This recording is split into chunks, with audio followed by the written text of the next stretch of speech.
Assalamualaikum warahmatullahi wabarakatuh. Waalaikumsalam warahmatullahi wabarakatuh.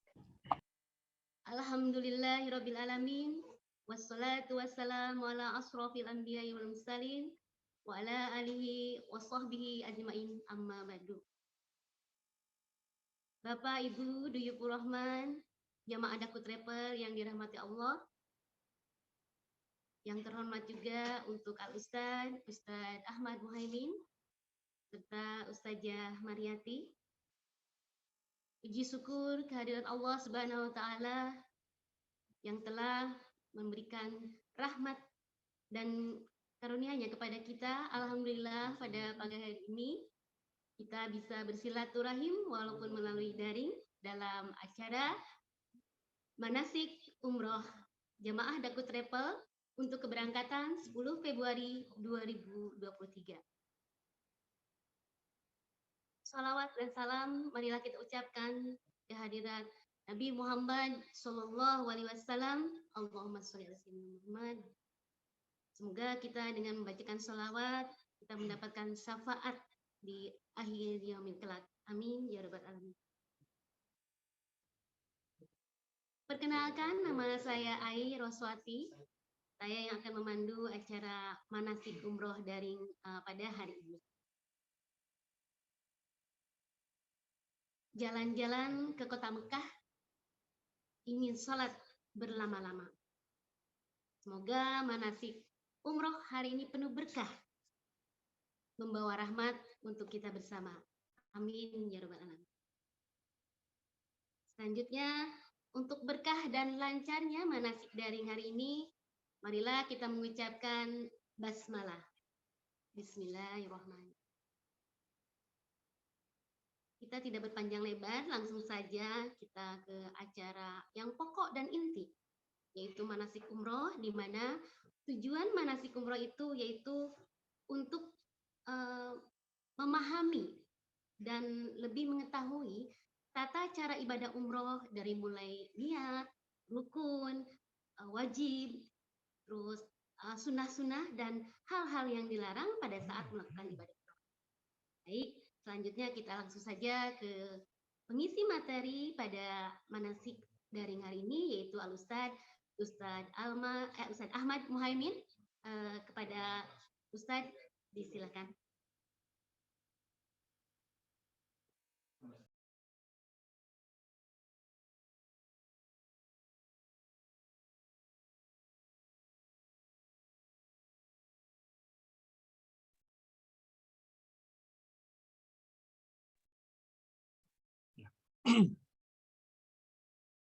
Bismillahirrahmanirrahim. Assalamualaikum warahmatullahi wabarakatuh. Waalaikumsalam warahmatullahi wabarakatuh. Alhamdulillah wassalatu wassalamu ala Rasulillah wala haula wala quwata illa billah. Allahumma shalli wa sallim wa barik ala habibina wa syafi'ina wa maulana Muhammadin wa ala alihi walhamdulillahi rabbil alamin.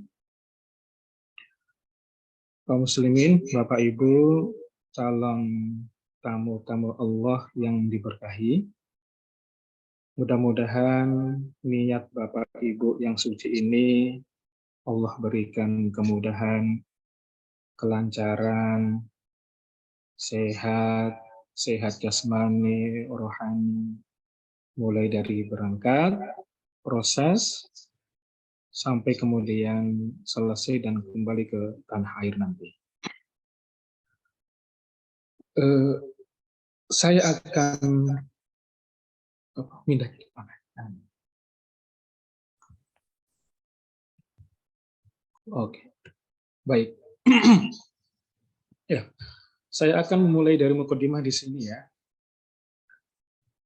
Allah memuliakan tamu yang datang, jadi jangan punya prasangka yang buruk kepada Allah. Ada sementara masyarakat Muslim yang menyalahfahami tentang praktek ibadah haji dan umroh, bahkan bisa menjadi dosa terhadap Allah dalam konteks pelaksanaan ibadah haji dan umrah. Saya ambil contoh. Ada orang berkata, Pak,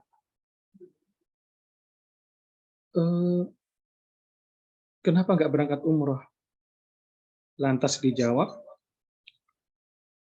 maaf, saya belum dapat panggilan. Kata siapa belum dapat panggilan? Gitu kan? Ada lagi yang berkata, maaf Pak, saya takut pergi ke Makkah, berangkat umroh, takut saya di sana nanti dapat balasan. Dulu saya pernah mencuri. Dulu saya pernah mengambil dompet orang lain. Lantas sampai di Mekah, kebetulan dompetnya hilang. Kawannya bilang, tuh kamu itu dibalas tuh. Dulu waktu di tanah air pernah mengambil dompet orang lain. Sehingga dia tersakiti, dia terinjak, akhirnya takut berangkat haji dan umroh dengan dugaan Allah akan membalas segala amal perbuatannya sewaktu di tanah air. Kita lihat sejenak begini. Bapak Ibu kan akan menjadi tamunya Allah. Kita kalau mau punya hajat, mau punya acara di rumah kita, khitanan, menikahkan, pengajian, dan lain-lain, apa yang seharusnya dilakukan oleh tuan rumah? Tentu siap-siap. Bersih-bersih rumah, menyiapkan makanan, minuman, hidangan terbaik. Nah, siap-siap ini dalam konteks menyambut tamu-tamu yang akan datang. Demikian juga Allah Subhanahu wa Ta'ala pasti akan menyambut tamunya dengan sebaik mungkin. Kenapa? Karena Bapak Ibu datang ke Makkah itu membawa undangan resmi. Dari mana undangan resminya? Wa adzin fin nasi bil haji ya'tuka rijalan. Ayat yang lain, wa atimmul hajja wal umrata lillah. Jadi Allah mengundang kita melalui siapa? Lisan Nabi Ibrahim yang kemudian disampaikan oleh baginda Nabi kita Muhammad sallallahu alaihi wasallam. Maka tuan rumah tidak mungkin menghina kita. Tuan rumah tidak mungkin mencaci maki kita, bahkan menyakiti hati kita. Kita akan mendapatkan tempat semulia-mulianya sebagai tamu yang datang dengan secara resmi membawa undangan. Kalaulah demikian, kenapa ada perasaan takut di sana mendapatkan balasan? Allah akan balas keburukan kita sewaktu di tanah air. Ini namanya berprasangka buruk kepada Allah. Allah berfirman di dalam hadis qudsi, Ana 'inda dzanni 'abdi bi. Kata Allah, saya ini menyesuaikan diri dengan prasangka hambaku. Nabi Muhammad menjelaskan hadis ini dengan 3 orang yang hendak masuk masjid. Seperti bapak-bapak mau Jumatan gitu ya. Kata Nabi ada 3 orang. Orang yang pertama, dia datang sudah di depan pintu masjid. Oh, dia lihat masjid sudah penuh. Dilihat dari jauh lebih dekat udah penuh. Dia pesimis, dia mundur, dia menganggap nggak dapat tempat, akhirnya tidak jadi masuk masjid. Orang yang kedua, Dia lihat di depan pintu masjid sudah penuh, tapi dia punya keyakinan, insya Allah saya dapat tempat. Dia masuk, maju ke depan lagi, dapat tempat di tengah-tengah. Nah, orang yang ketiga, dia masuk masjid, dia lihat sudah penuh, tapi dia mengharap betul dapat sambutan terbaik. Maka begitu masuk masjid, dia melangkah untuk membaca doa, maju lagi, maju ke depan, maju terus, sampai dapat tempat yang paling depan, tempat terbaik. Lantas baginda Nabi kita Muhammad SAW berkata begini, orang yang pertama, dia punya prasangka buruk kepada Allah, maka dia tidak dapat tempat. Dia pesimis. Orang yang kedua, dia malu-malu. Dapat tempat, tapi tidak yang paling baik. Dan orang yang ketiga, dia mengharap betul jamuan Allah, sambutan Allah, anugerah dari Allah, maka disambut dengan sambutan terbaik, dapatlah dia di shaf yang paling depan. Demikian juga dengan ibadah haji dan umroh. Kalaulah kebetulan begitu sampai Mekah sandal kita hilang, dompet kita hilang, apalagi kacamata barangkali hilang, yaitu ujian dari Allah supaya lebih sabar, tambah nikmat dalam menjalani ibadah umroh nanti. Itu yang pertama yang ingin saya tekankan. Yang kedua, nah sebagian orang berkata, Ustadz, saya pengen berangkat umroh, pengen banget, tapi saya belum haji. Nah, jadi gimana ini? Status umroh saya bagaimana? Jadi dia meragukan. Maka jawaban terbaik seperti ini. Kalau orang haji dulu, baru umroh, itu namanya haji ifrad ya. Kalau umroh dulu, baru haji, namanya haji tamattu. Kalau haji serentak dengan umroh, namanya haji qiron. Artinya, umroh itu tidak bisa dilepas daripada haji. Tidak bisa dilepas.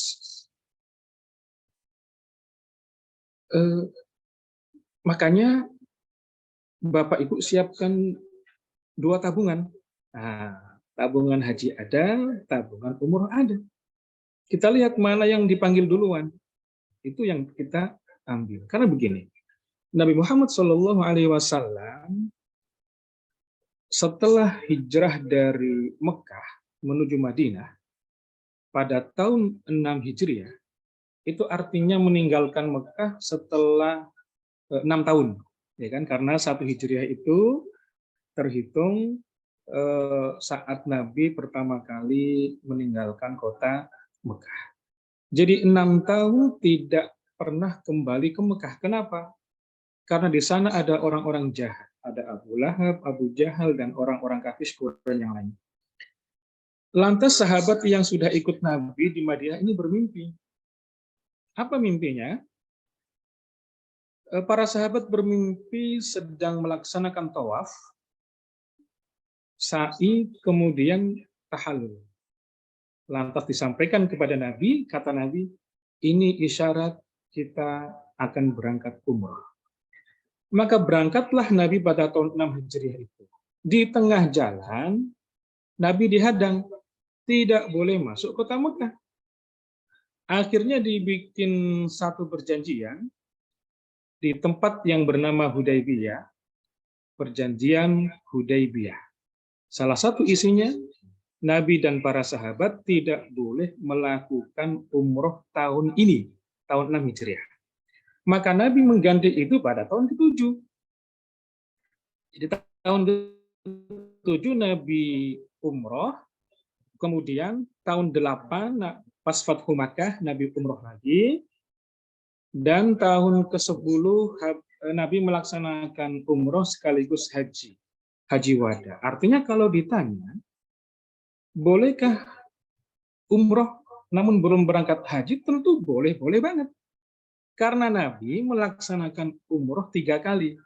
Kalau dihitung dengan niatnya pada tahun 6 Hijriah, maka Nabi melaksanakan umroh 4 kali. Rezeki sudah ada masing-masing. Bapak Ibu persiapkan betul. Yang hari ini niat umroh, sekaligus niat sudah membuka ikhtiar dengan buka tabungan. Kalau nggak punya tabungan, ya masukkan ke celengan, berapapun itu. Rezeki masing-masing. Jadi ini untuk menjawab keraguan, bolehkah berangkat umroh namun belum berangkat haji. Baik, kita masuk materi yang inti ya. Jadi dalam Islam ada macam-macam ibadah. Ada ibadah jasmani, jismiyah, ada ibadah maliyah, ibadah dengan harta, ada ibadah dengan qalbiyah, dengan hati. Apa itu ibadah jismiyah, jasmani? Ibadah yang dilakukan seseorang dengan dirinya sendiri, seperti sholat, puasa, baca Quran, dan lain-lain. Lalu apa ibadah dengan maliyah? Ya, ibadah yang dilakukan oleh seseorang dengan hartanya. Sedekah, zakat, barangkali menghajikan, mengumrohkan kedua orang tua. Nah, itu ibadah maliyah. Kemudian ada ibadah qalbiyah, ibadah yang dilakukan seseorang dengan hatinya, seperti niat.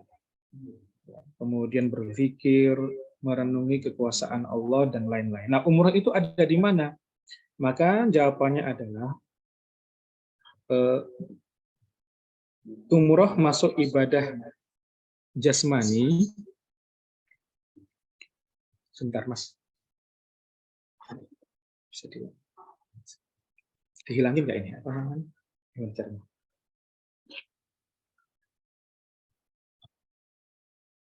Ya, enggak. Tunggu. Kalau ada hadis itu. Sendiri.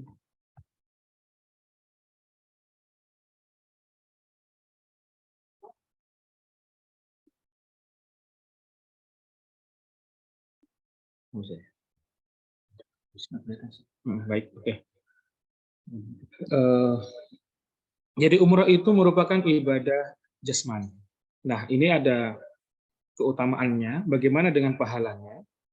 Saya baca saja artinya. Ini hadis riwayat Tabrani. Ka'bah itu adalah tiang agama Islam. Maka siapa yang mengunjunginya baik dengan berhaji maupun umroh atau yang lainnya, maka dia berada dalam jaminan Allah. Bila dia meninggal, maka akan langsung dimasukkan ke dalam surga. Dan apabila dia dikembalikan ke rumahnya, sampai ke tanah air kembali, maka dia kembali dengan keuntungan duniawi dan pahala.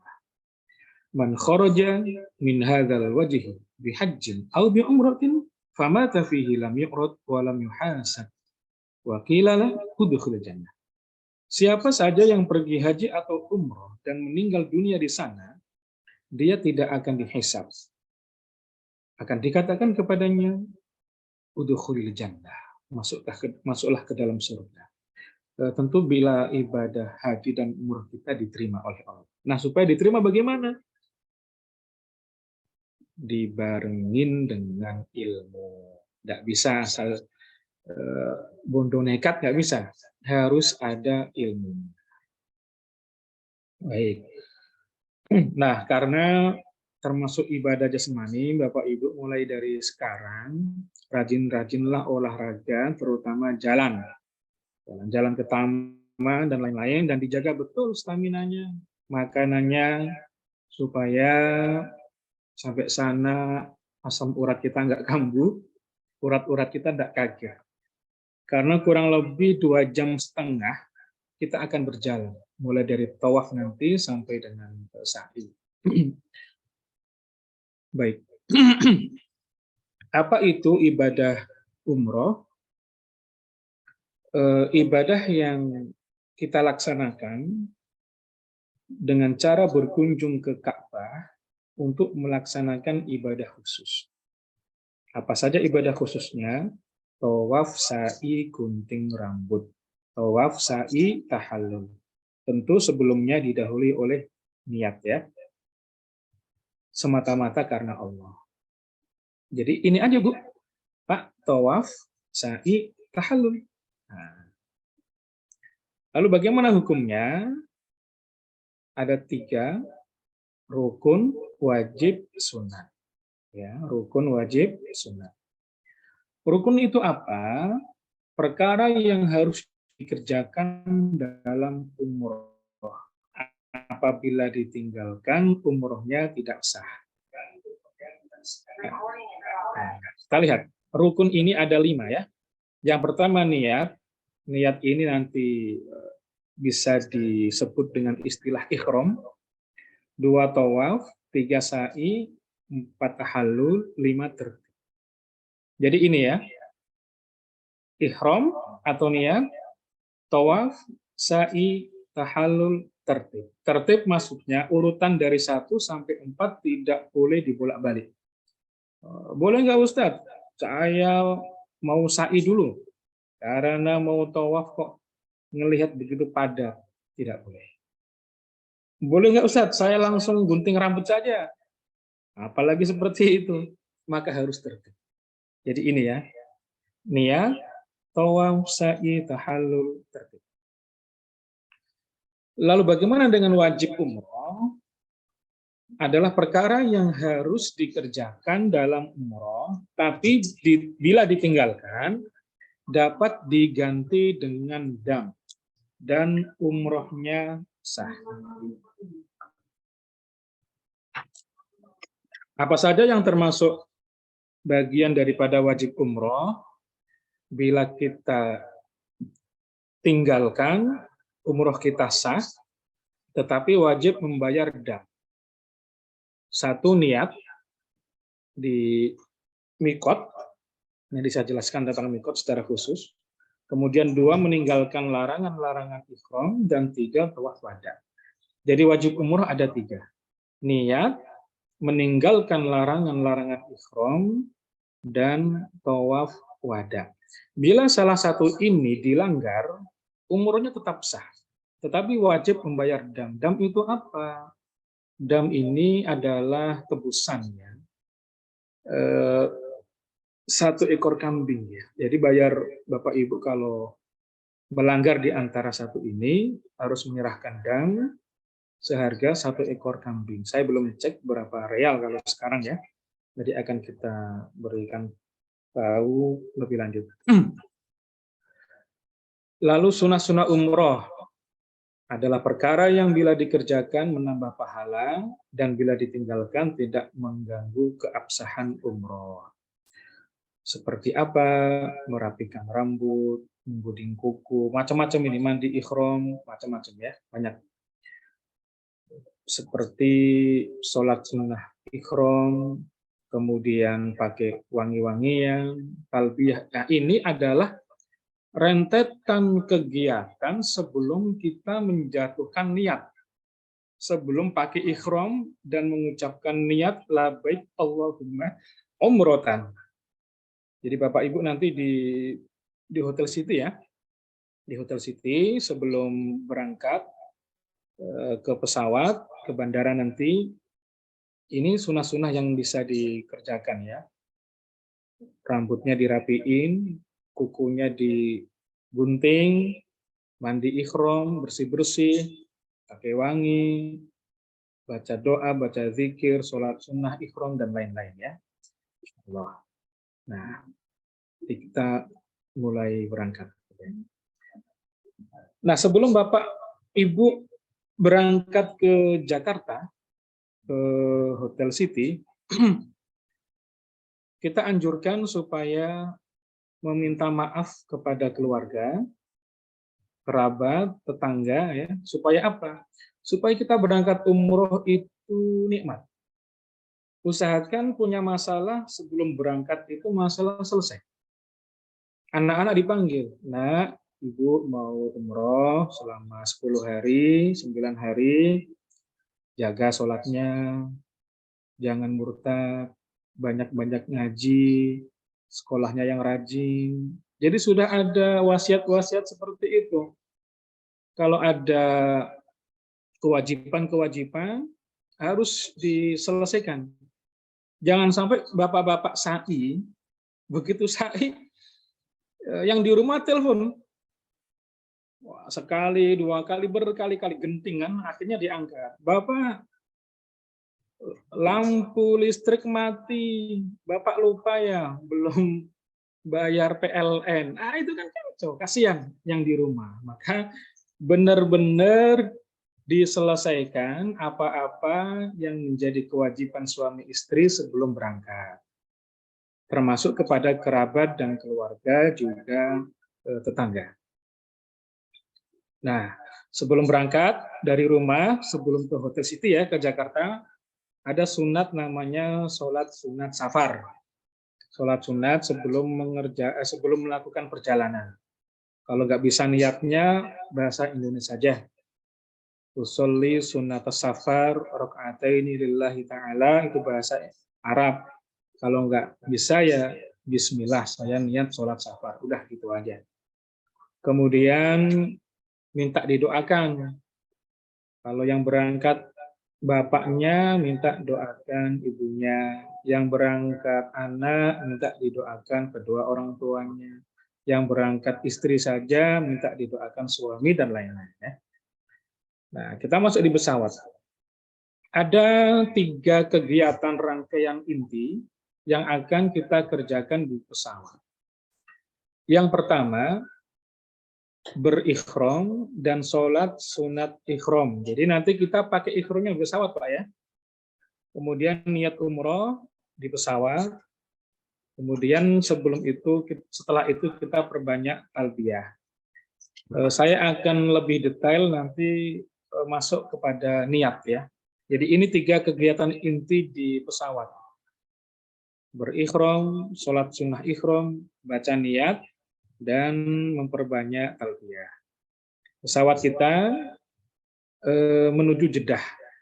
Soekarno-Hatta ke Jeddah, Jeddah ke Mekah. Itu kurang lebih 90 menit ya. Kita perbanyak talbiyah.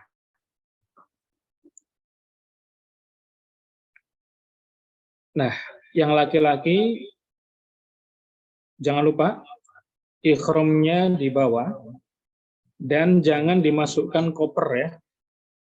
Ditenteng saja karena akan kita pakai di pesawat nanti. Dilihat seperti itu.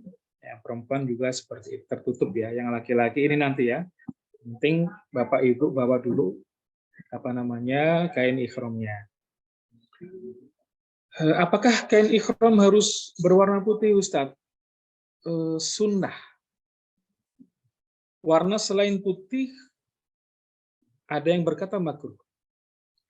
Wa yustahabbu ar-rida war izar abyadain. Jadi disunahkan kain ikhram baik bawahan al-izar, warida dan atasan itu warnanya putih. Karena kalau nggak berwarna putih, menimbulkan suasana tidak baik, bisa jadi orang yang melaksanakan tawaf nanti itu terganggu. Nah, ini ada gambar video ya, ini seperti itu ya. Nanti dilihat sendiri ya. Intinya begitu, harus warna putih. Maka yang punya selain putih ganti dengan warna putih. Nah, bagaimana cara memakainya? Lihat, persis seperti kita pakai sarung ya. Kita pakai sarung, jadi ya benar-benar pakai sarung aja. Dilipat, digulung. Nah, model pakai sarung itu kan berbeda-beda. Maka nanti antara ujung dan ujung itu ditemukan, kemudian dilipat, digulung, terus pakai gesper. Penting sekali gesper itu. Untuk apa? Untuk meyakinkan kita bahwa ikhram yang kita pakai itu tidak melorot. Karena bahaya kalau begitu umroh, begitu tawaf, kita khawatir ikhram kita melorot, wah itu jadi masalah besar ya. Karena kita tidak boleh pakai dalaman, jadi benar-benar dipastikan kencang. Dengan cara apa? Pakai gesper ya. Perlukah menggunakan sabuk pengaman? Tadi sudah saya sampaikan ya. Nah, di pesawat kita akan membaca niat. Sebelum baca niat, kita sholat sunnah ikhram itu di pesawat. Makanya bapak-bapak, ibu-ibu jangan naruh kain ikhram itu di bagasi ya, di koper, tapi di tentengan. Nah, setelah nanti ada aba-aba bahwa biasanya kita akan diberitahu, to all passenger, you have entered Yalamlam area. Jadi kita akan baca niatnya di Yalamlam. Jadi, silakan yang mau baca niat umroh. Kira-kira begitu intinya. Maka nanti saling mengingatkan, kita akan bangunkan 30 menit atau 40 menit sebelum sampai Yalamlam. Saya akan bangunkan Bapak Ibu untuk siap-siap. Siap-siap apa? Pakai ikhram, kemudian baca niat baik bareng-bareng. Niatnya kita ambil yang paling singkat saja, labbaik Allahumma umratan. Memang ada niat yang agak panjang, tapi kalau ada yang mudah kita ambil yang mudah saja. Bapak Ibu fokus ini ya, labbaik Allahumma umratan. Labbaik Allahumma umratan. Nah, setelah kita niat dengan didahului memakai ikhram, maka mulai saat itu larangan-larangan ikhram berlaku. Jadi setelah dia lam-lam, Bapak Ibu pakai ikhram, larangan-larangan itu berlaku. Ustadz, boleh nggak kita baca niatnya itu sampai Jeddah saja di Bandara King Abdul Aziz? Nah, ini akan saya jawab begini. Niat itu kan dilafadzkan di tempat-tempat yang sudah ditentukan oleh Rasulullah. Namanya mikot. Orang kalau mau ke Jakarta atau mau ke Hotel City, itu bebas dari arah mana saja. Dari Bogor bisa, dari Depok bisa, Jakarta Barat bisa. Tapi kalau mau ke Mekah, sudah ditentukan oleh Rasulullah ada stasiun-stasiun. Ya, yang dari Yaman, stasiunnya adalah, tempat mikotnya adalah, tempat menjatuhkan lafadz niat di Yalamlam. Nanti yang dari Mesir di Jufah. Nanti yang dari Madinah di Bir Ali. Kalau dulu namanya Dzulhulaifah. Ustadz, saya kemarin mikot di Madinah itu di Bir Ali, bukan di Dzulhulaifah. Itu nama dulu. Kalau kita baca kitab-kitab klasik, ya Dzulhulaifah. Nama sekarang Bir Ali. Itu ada singkatannya ya, Bi'ru Ali ya, sumur Ali. Kalau nyari sumurnya sekarang udah nggak ketahuan. Sudah dibangun masjid. Jadi kalau dari Madinah seperti itu. Tapi kalau dari Indonesia bagaimana Ustaz? Nah, dari Indonesia, dari Asia, dari Cina, India, tempat mikotnya adalah di Yalamlam. Nah, dikaji oleh MUI, Majelis Ulama Indonesia, dari Yalamlam ini, dari Jakarta ke Yalamlam ini lumayan kredit. Bagaimana kreditnya? Itu 9 jam. 9 jam kalau dipakai sejak di Bandara Soekarno-Hatta, maka kita akan menggigil Bapak Ibu, akan kedinginan. Sampai Mekah kita, menjadi berkurang fisiknya. Maka salah satu keputusan Majelis Ulama Indonesia, setelah mengkaji dengan dalam, itu boleh menjatuhkan niat memakai ikhram itu di Bandara King Abdul Aziz. Tetapi di Bandara King Abdul Aziz ini juga kredit. Bagaimana kreditnya? Itu kan kita sebelum ganti ihram kan harus ke kamar mandi. Melepas pakaian yang berjahit itu ngantri minta ampun. Belum lagi kita disibukkan dengan mencari mengumpulkan koper-koper ya dari bagasi itu. Belum lagi Bapak Ibu yang baru pertama kali sampai Bandara King Abdul Aziz pasti akan kebingungan. Maka yang terbaik kita ambil pendapat yang pertama. Jadi kita baca niatnya itu di pesawat setelah sampai di Alam Lam. Ya, 30 menit, 40 menit sebelum sampai Alam Lam, nanti insya Allah kami akan mengingatkan Bapak Ibu siap-siap, baju dalamannya dilepas, pakai ihram, kemudian bacanya. Saya kira seperti itu ya. Dan niatnya ini ya, labbaik Allahumma umrah. Oke. Nah, lalu apa larang-larangannya? Setelah kita membaca niat itu, maka larangan-larangan ihram sudah mulai berlaku. Apa saja? Kita pilih menjadi dua. Yang pertama, bagi laki-laki tidak boleh memakai pakaian berjahit. Jadi hanya dua lembar ini saja, al-izar war-rida, ihram bagian bawah dan bagian atas. Insya Allah nanti kita saling mengingatkan.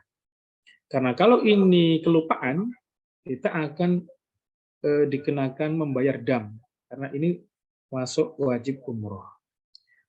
Kemudian yang kedua, bagi laki-laki dilarang memakai alas kaki yang menutupi jari-jari kaki dan mata kaki atau tumit. Berarti pakai sepatu nggak boleh. Ya. Yang ketiga, menutup kepala dengan penutup yang melekat. Ini contoh gambarnya ya. Nah, ini boleh nih. Sandal. Centang. Nah, ini kenapa boleh? Jari-jarinya kelihatan, tumitnya kelihatan. Kalau nggak punya sandal, mulai sekarang cari sandal, Pak. Ya, yang lumayan awet itu, bukan promosi ya. Itu merek Eiger biasanya yang model begini nih. Ya. Nah, ini boleh nggak? Boleh. Jarinya kelihatan, tumitnya kelihatan.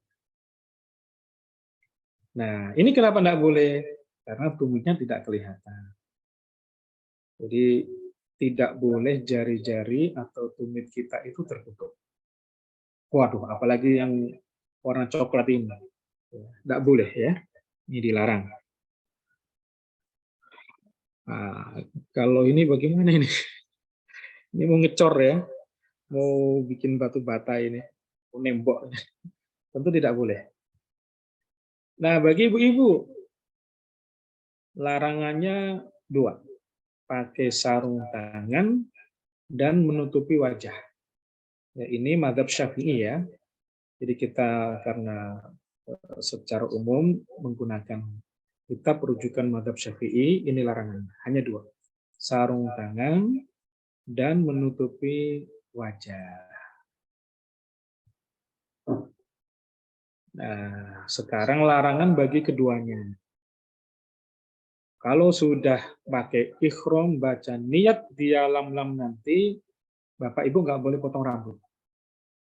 Ustadz, hidung saya gatel nih, bulunya dicabut-cabut. Nggak boleh. Itu kalau disengaja. Cukup begini aja. Nah, motong kumis boleh nggak Ustadz? Nggak boleh. Kayak saya ini masih panjang, ini sengaja. Nanti saya potong sebelum berangkat ke Hotel City atau di Hotel City nanti ya. Ambil sunnahnya. Motong kuku, Ustadz? Nggak boleh. Jadi nggak boleh ya. Ini sekali lagi kalau sudah jatuh niat. Kita sudah baca labbaik Allahumma umratan saat di Alam Lam nanti. Kemudian apalagi? Apalagi meminang, menikahkan. Ya, mana tahu ada jamaah di Mekah kenalan kita gitu, Pak. Tolong dong nikahkan saya sama tetangga gitu kan. Ya nggak boleh ya. Ya. Oke. Kemudian apalagi? bercumbu, bercinta. Nah, Bapak Ibu perhatikan yang suami istri ini. Ya, biasanya kalau sudah sampai hotel nanti takut lupa. Insya Allah akan selalu kita ingatkan. Kemudian merusak pohon, menebang pohon, Masya Allah. Ini dilarang. Membunuh hewan. Ustadz, saya digigit semut, dientep tawon, ada apa lagi itu, nyamuk. Tapi saya jarang ada nyamuk sih ya di Mekah itu ya, atau di Jeddah itu. Ini nggak boleh. Maka kalau Bapak digigit nyamuk, Ibu digigit semut, udah tiup aja supaya tidak membunuh gitu kan. Insya Allah diusir dengan seperti itu aman. Ya, ini larang-larangannya ya untuk keduanya. Apalagi menggunakan parfum. Nah ini sering kejadian karena sudah terlalu lama menjatuhkan niat sampai kemudian ke hotel. Di hotel itu kan kita dikasih makan tuh. Biasanya lupa pada cuci tangan, pakai sabun. Nah itu kan sabun itu termasuk wangi-wangian. Benar-benar Masya Allah harus diingatkan betul ini. Biasanya juga kalau nasinya nasi kotak ya, itu ada tisu basah. Tisu basah itu termasuk wangi-wangian, sebaiknya dihindari. Jadi jangan sampai begitu makan cuci tangan pakai tisu basah dan lain-lain. Insya Allah akan kita ingatkan ya. Sekali lagi ini larangan-larangan berlaku setelah kita membaca niat saat di yalamlah. Berkata kotor, menggunjing, mencacing maki, bicara porno, bertengkar, nggak boleh. Biasanya Bapak Ibu, pelajaran umroh itu kan pelajaran tentang kesabaran ya. Setelah melakukan perjalanan yang panjang, kita lelah, urat-urat mulai pada naik ya, asam urat naik, kolesterol mulai terasa, capek, lihat orang macam singa, orang lihat kita macam harimau, minta kunci belum dapat-dapat, bahwa kata-kata kotor, sumpah serapah, itu tidak ada gunanya. Banyakin saja istighfar dan sholawat. Tapi jangan diam saja nanti ketika nggak dapat kunci. Ya, bilang, Ustadz, saya belum dapat kunci. Ini dijaga betul. Dijaga betul. Jangan sampai berkata-kata kotor, ngerasani orang. Begitu sudah niat di bis ngomongin misalnya siapa yang lagi viral itu, Ferdy Sambo, istrinya Ferdy Sambo, itu termasuk menggunjing, hilangkan. Insya Allah kita saling mengingatkan lagi, ini bahaya. Makanya berkata-kata yang tidak penting itu sebaiknya dihindari. Nah kan insya Allah nanti selama di bis, saya akan bikin kesibukan ya, barangkali dengan kajian-kajian singkat ya, pengantar tidur. Nah, kira-kira begitu ya, ini larangan-larangan. Sekali lagi, larangan-larangan itu berlaku setelah kita menjatuhkan niat saat di yalam-lam tadi itu ya. Oke, kita masuk tawaf. Nah, jadi ibadah umrah itu kan tadi itu ya rukunnya ya, niat atau ikhram. Kedua apa? Tawaf. Tiga apa? Sa'i. Empat apa? Halul. Lima, tertib. Urutannya tidak boleh dibolak-balik. Nah, kita bicara tawaf nih. Syarat dan kewajibannya. Harus suci dari hadas dan najis. Makanya nanti sebelum tawaf kita akan ingatkan, adakah yang belum punya wudhu, kami kasih waktu untuk berwudhu. Kemudian yang laki-laki, ibu-ibu juga menutup aurat, laki-laki pakai ikhram, lihat yang laki-laki itu sebelah kanannya terbuka. Ini hanya saat tawaf. Dianjurkan betul seperti itu ya. Kemudian niat, insya Allah kita niat yang singkat saja, nawaitu tawaf gitu ya, lillahi ta'ala. Kalau nggak bisa bahasa Arab, kita berjalan menuju Ka'bah hendak melaksanakan tawaf itu sudah niat. memulai dan mengakhiri tawaf pada sudut Hajar Aswad. Jadi begini, tawaf itu kan ritual ibadah yang kita lakukan dengan cara melingkari Ka'bah, mengitari Ka'bah searah jarum jam. Berarti posisi Ka'bah selalu berada di sebelah kiri dan dimulai dari Hajar Aswad. Nah, sunnah yang paling utama saat memulai tawaf itu kita dianjurkan banget bisa memegang Hajar Aswad. Tapi pertanyaannya, apakah mungkin itu dilakukan? Oh, sulit sekali. Memegang Hajar Aswad, memulai tawaf, luar biasa itu produknya. Belum lagi orang-orang yang lain sedang mengantri dan lain sebagainya. Tidak musim haji umroh pun sulit. Apalagi kalau mau tawaf memulai dengan memegang Hajar Aswad. Maka kalau ada yang mudah, ambil yang paling mudah. Kata Allah, yuridullahu bikumul yusra wala yuridu bikumul usra. Allah menginginkan kemudahan bagi setiap hambanya. Kalau ada yang mudah, ngapain mempersulit diri? Kita ambil mudah. Bagaimana cara mudahnya? Kita tarik searah garis lurus dari Hajar Aswad. Sampai kemudian ketemu lampu hijau. Bapak Ibu lihat ini ya, lihat slide ya. Lampu hijau. Nah, seperti itu kalau dari kejauhan. Kalau dari dekat seperti ini, lampunya kelihatan itu ya. Oke. Nah, insya Allah kita nggak akan kesulitan karena Bapak Ibu insya Allah bersama kami, para pembimbing dan para mutawif. Begitu sudah searah Hajar Aswad, kita mengangkat kedua tangan, itu kalau bisa. Kalau nggak bisa, satu tangan dengan mengucapkan Bismillahi Allahu Akbar. Bismillahi Allahu Akbar. Pastikan hafal, Bu. Bismillahi Allahu Akbar. Nanti saya rangkum itu doa yang wajib hafal. Ada 4 saja umroh itu yang wajib dihafal ya. Bismillahi Allahu Akbar. Sebenarnya ini ucapan singkat.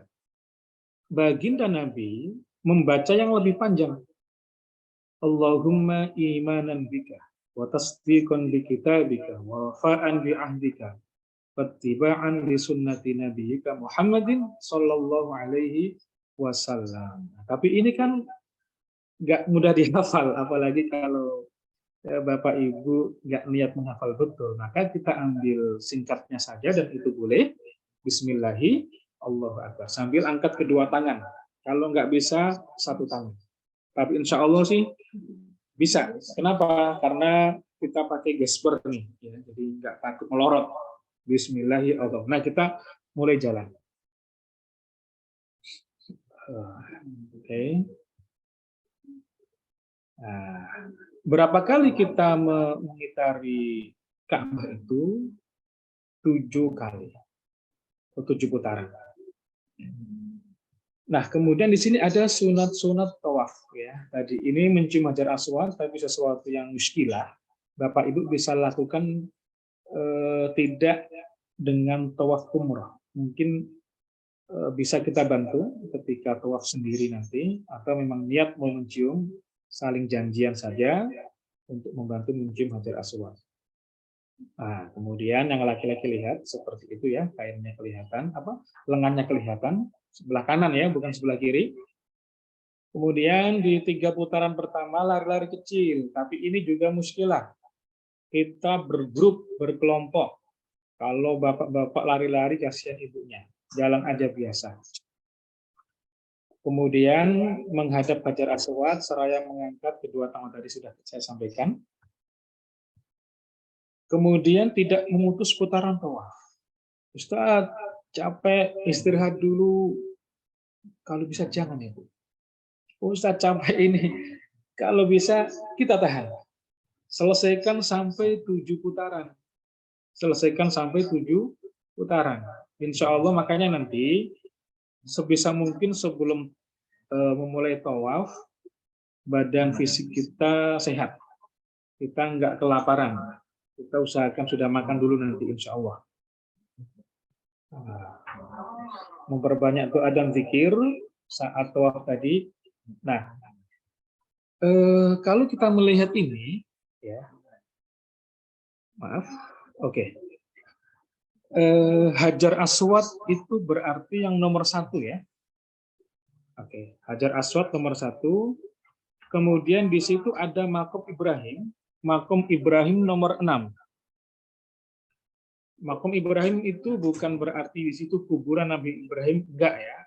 Makom itu bekas pijakan kaki Nabi Ibrahim saat pertama kali mengangkat batu untuk membangun Ka'bah. Jadi sedikit saya ulas singkat saja. Ka'bah itu bangunan yang pertama kali dibangun bukan oleh Nabi Ibrahim, bukan oleh Nabi Adam. Lalu siapa yang bangun Ka'bah? Yang bangun Ka'bah adalah malaikat. Jadi Nabi Adam pas diturunkan ke bumi, kemudian bertemu di Jabal Rahmah dengan Siti Hawa. Nah, bersamaan itu pula diperintahkan untuk tawaf di Ka'bah. Itu sudah ada bangunan. Nah, bangunan ini nanti hancur, bukan hancur ya, tenggelam pada saat Nabi Nuh di banjir bandang dunia, itu meruntuhkan sebagian dinding Ka'bah. Maka Nabi Ibrahim diperintahkan oleh Allah, wa idh yarfa'u Ibrahimul qawa'ida minal baiti wa Ismail. Diperintahkan untuk membangun ulang Ka'bah. Nah, saat Nabi Ibrahim membangun itu, mengangkat batu, kemudian kakinya menapak ke lantai, lantai berbekas, bekas itulah dinamakan makom Ibrahim. Oke, jelas ya. Jadi nanti dari Hajar Aswad sampai makam Ibrahim, Bapak Ibu membaca doa Subhanallah walhamdulillah wala ilaha illallah wallahu akbar. Wala haula wala quwata illa billah. Semoga hafal semua ini. Insya Allah sudah hafal ya. Ini wirid harian kita. Subhanallah walhamdulillah wala ilaha illallah Allahu akbar wala haula wala quwata illa billah. Sampai di makam Ibrahim. Lalu dari makam Ibrahim nanti sampai rukun Iraki, rukun Syami, rukun Yamani, ya, itu bacaan doanya bebas. Bacaan doanya bebas. Biasanya kalau di buku-buku doa itu yang kita pegang itu sudah terbagi-bagi ya. Putaran pertama apa, kedua apa, tiga apa, sampai ke 7. Itu memang diniatkan buku itu dibikin agar orang yang tawaf itu tidak lupa jumlah putarannya. Karena dengan fokus kepada buku itu biasanya kita menjadi yakin betul. Tapi apakah harus berbahasa Arab, Ustaz? Oh, tidak harus. Bapak Ibu boleh kok. Nanti kita bisa diskusi ya. Biasanya kalau saya bagi 7 itu ya. Di antaranya yang pertama, saya mendoakan kedua orang tua. Allahumma ghfirli wali walidayya warhamhuma kama rabbayani shaghira. Insyaallah ini mah udah hafal semua, Bu ya. Pak, Allahumma ghfirli wali walidayya warhamhuma kama rabbayani shaghira. Muter tuh. Sampai rukun Yamani, kita angkat tangan kita, Bismillahirrahmanirrahim, baru baca doa. Rabbana atina fid dunya hasanah wa fil akhirati hasanah wa qina adzabannar. Insyaallah hafal nih. Jadi dua doa ini wajib Bapak Ibu hafal. Subhanallah walhamdulillah wala ilaha illallah Allahu akbar wala haula wala quwata illa billah. Rabbana atina fid dunya hasanah wa fil akhirati hasanah wa qina adzabannar. Begitu dari Hajar Aswad lagi sampai makom Ibrahim, Subhanallah walhamdulillah wala ilaha illallah Allahu akbar wala haula wala quwata illa billah. Nah, putaran kedua bisa kita bagi tuh. Kita berdoa untuk anak kita. Rabbi habli minas sholihin, Rabbi habli minas sholihin, dan seterusnya sampai ke 7 itu sebenarnya doanya bebas. Boleh nggak Ustadz sebenarnya kalau kita mau doa bahasa Indonesia? Boleh, boleh banget. Tidak ada larangan. Boleh nih Ustadz, boleh. Jadi begitu sampai makam Ibrahim ke rukun Yamani, ya Allah ampunkan saya, anak-anak saya, suami saya, bapak ibu saya, siapkan, terserah ya. Tapi nanti kita diskusi, akan kita sepakati, kita pilih yang mana. Supaya sama-sama nyaman. Yang jelas kami para pembimbing insya Allah memastikan putarannya benar, tidak kurang dan tidak lebih. Oke. Jadi itu doa yang wajib Bapak Ibu hafal ya. Subhanallah dan Rabbana atina fid dunya hasanah. Nah ini tadi sudah saya singgung sedikit. Nah setelah kita tawaf, ya, kita akan ke belakang makam Ibrahim ini untuk kemudian kita sholat sunat dulu ya. Kemudian setelah itu kita langsung menuju Safa Marwa untuk melaksanakan rukun yang ketiga, yaitu sa'i. Rukun yang pertama tadi apa? Niat atau ihram. Kedua, tawaf. 3, sa'i. Sa'i ini boleh nggak Ustadz? Kita dari Marwah ke Safa nggak boleh. Sudah ditentukan. Kita akan berjalan menuju Bukit Safa dan berakhir nanti di Marwah. Marwah ya. Berapa kali? 7 kali. 7 itu ngitungnya begini. Safa ke Marwah 1. Marwah ke Safa 2. Safa ke Marwah lagi 3. Jadi sampai 7. Bukan Safa, Marwah, balik Safa 1. Safa, Marwah, balik Safa 2. Bukan. Jadi 14 itu. Terlalu panjang. Nah ini berapa meter sih? Dihitung oleh orang-orang itu sekitar setengah kilo. Ada nggak di sini ya? Ah benar. Setengah kilo Bu. Sekali jalan ini. Masya Allah setelah tawaf jalan setengah kilo kali 7 ini luar biasa, luar biasa. Nah, apa yang kita lakukan? Kita bicara sunat-sunatnya. Yang pertama, tetap suci dari hadas. Kita akan tanya terus, adakah yang batal wudunya? Kalau ada kita tungguin, jangan khawatir ketinggalan, kita tungguin. Ustadz, kita kan sudah di pelataran Ka'bah nih. Kita mau ke Safa, mau ke Marwah. Saya batal. Wudu jauh. Bagaimana? Insya Allah diantar. Karena kita tidak sendirian, nanti ada yang bantu juga. Insya Allah diantar. Maka benar-benar kita pastikan kita melaksanakan umroh ini bersama-sama. Tidak ada yang ketinggalan. Yang kedua, berkesinambungan. Ya, jadi nggak boleh sa'i dulu baru tawaf. Harus tawaf baru sa'i. Kemudian kita menuju Bukit Safa, naik bukit. Nah, sekarang bukan seperti ini lagi ya, batu-batunya tidak begitu kelihatan. Nanti kelihatan nongol dikit gini aja. Ini kan dulu ini ya. Nah, lalu menghadap, begitu nyampe Bukit Safa, kita menghadap kiblat. Ya, kita melambaikan tangan kita, kemudian baca sholawat, di situ berdoa.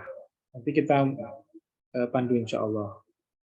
Jadi tetap memang seakan-akan kita itu dibikin supaya rindu dengan Ka'bah. Kita lambaikan tangan kita ke Ka'bah, kemudian kita setelah doa kita mulai jalan. Jalannya kemana? Menuju Marwah. Jalan aja biasa. Nah, khusus nanti sampai lampu hijau ada doa khusus. Lampu hijau, bagaimana cara mengetahuinya? Jelas banget ya, seperti ini nih. Ada lampu dan di bawahnya itu benar-benar kelihatan tersorot cahaya hijau. Ada doa khusus. Rabbi ghfir warham wa'fu wa takarram wa tajawaz amma ta'lam innaka antal a'azzul akram. Rabbi ghfir warham wa'fu wa takarram wa tajawaz amma ta'lam innaka antal a'azzul akram. Laki-laki disunahkan agak lari kecil aja. Ibu-ibu jalan aja, nggak usah ikut lari, kasihan. Ya. Toh kita juga nggak bisa ngebut larinya, sekedar ada perbedaan saja daripada jalan santai. Nah, itu saja sih ya. Oke. Setelah sampai Marwah, kita muter balik. Muter balik itu berarti nanti kita akan melihat Ka'bah kembali. Karena pas kita sa'i itu Ka'bah nggak kelihatan. Begitu sampai Marwah, nengok kanan, itu ada Ka'bah akan kelihatan. Maka kita akan melambaikan tangan lagi. Bismillahirrahmanirrahim. Nah, jalan lagi. Kalau gitu doanya apa Ustaz? Tidak ada doa khusus di dalam sa'i. Maka kalau nanti Bapak Ibu sampai di sana, itu macam-macam orang. Ada yang baca sholawat, ada yang baca Quran, ada yang baca doa-doa.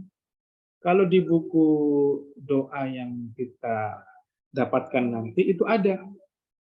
Nah, boleh nanti bisa jadi saya baca diikutin atau kita baca Quran aja nggak apa-apa juga. Duha wal laili idza saja. Surat-surat pendek yang hafal boleh. Ma wadda'aka rabbuka wa ma qala. Nah, nanti kita sepakati pas di Hotel City. Enaknya bagaimana ya? Seperti itu. Karena tidak ada doa khusus. Boleh baca Quran, boleh doa, boleh sholawat. Bahkan saya sering mendengar dari Indonesia, mungkin pesantren-pesantren NU itu sholawat nari.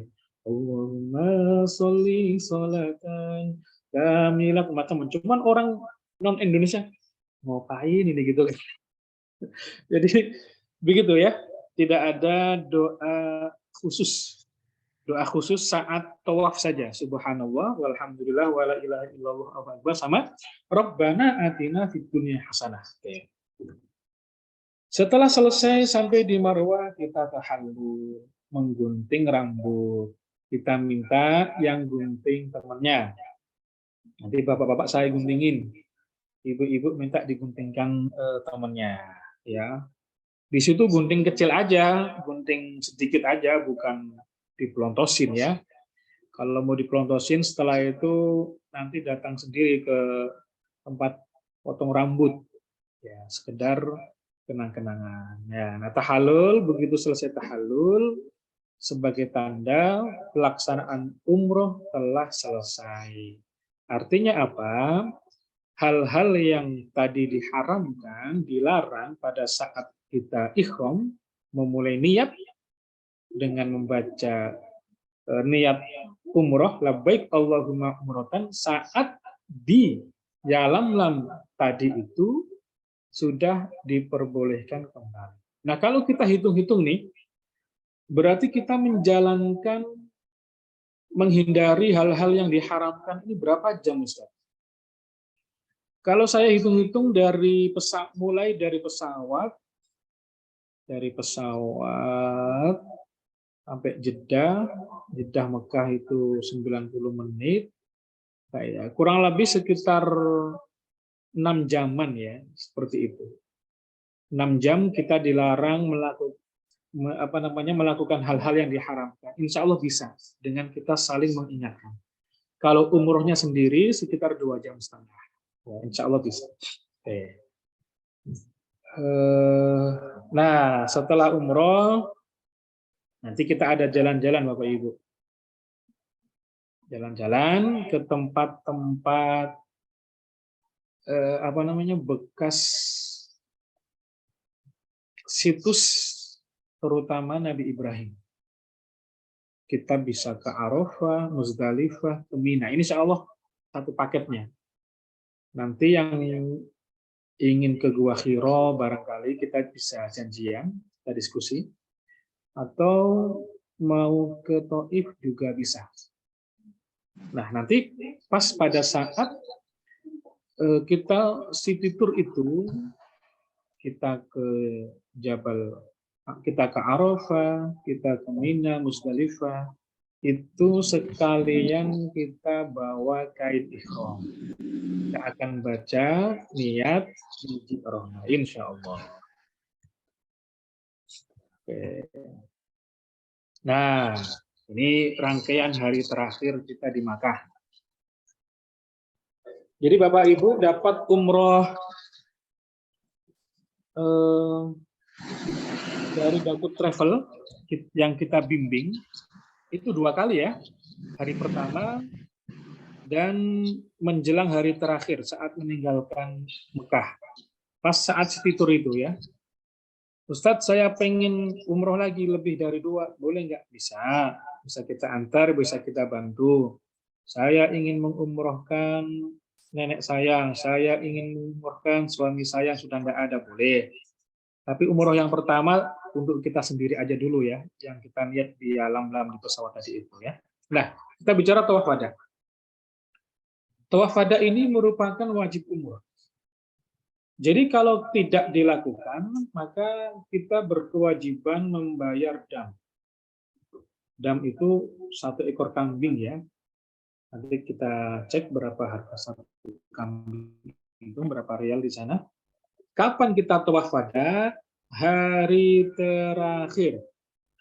Kalau Bapak Ibu sudah lihat rute perjalanan kita meninggalkan Makkah itu sekitar jam 8 ya. Maka kita tawaf wada ba'da subuh. Nah, jadi hari terakhir nanti subuh itu bapak-bapak, ibu-ibu bawa ibadahnya pakai kain ihram. Nanti insya Allah kita mulai dengan sholat qiyamul lail bersama-sama. Habis subuh kita tawaf wada. Nah, habis tawaf perlu sa'i enggak? Oh enggak, cuma tawaf saja. Perpisahan, mau meninggalkan tanah haram. Ya, hukumnya wajib kecuali bagi orang yang berhalangan. Makanya tadi itu termasuk yang wajib umroh. Nah, ini info-info tambahan ya. Oh, tadi ini. Mekah ke Madinah, berapa jam? Kurang lebih 6 jam. 5-6 jam. Apa yang dilakukan saat di bis? Nah, kita perbanyak baca sholawat. Nanti saya ajarin ngaji bisa. Nanti kita selingin tausiah